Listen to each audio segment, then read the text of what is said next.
तर मला आहे ना मासिक पाळीचा त्रास होता. म्हणजे ज्यापासून मला पिरियड्स येत आहेत ना त्यापासून मला म्हणजे तो त्रास होता की म्हणजे मी 4 दिवस पूर्ण झोपून राहायची. मला चक्कर यायची, पोट दुखायचं, ब्लडिंग जास्त व्हायचं.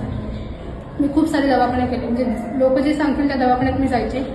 तर मला काय व्हायचं, तात्पुरता फरक व्हायचा, परत जे आहे ते आहे म्हणजे परत चालू व्हायचं. तर मग मला अश्विनी मॅडमनी रियांश अमृत ज्यूसबद्दल सांगितलं होतं.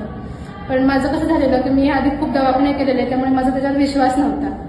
तर मी तेव्हा त्यांना नाही म्हटले, पण मी त्यांचे स्टेटस रोज बघायचे. तर असंच बघता बघता म्हणजे ते रिझल्ट बघायचे. तर मला असं वाटतं एवढ्या लोकांना फरक पडतोय, मग मला का फरक पडणार नाही.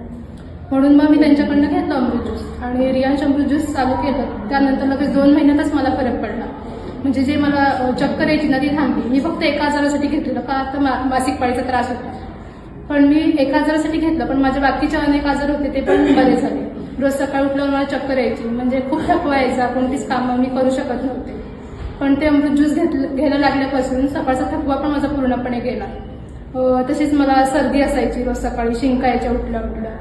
तर त्या शिंका पण माझ्या पूर्णपणे थांबल्या. तर हे अमृत ज्यूस आहे ते फक्त एकाच आजारावर नाही चालत, तर अनेक आजारांवर चालतो. त्यामुळे जर तुम्हाला कोणताही आजार असेल तर तुम्ही रियांश अमृत ज्यूस घेतलं ते तर तुमच्यासाठी बेस्ट राहील.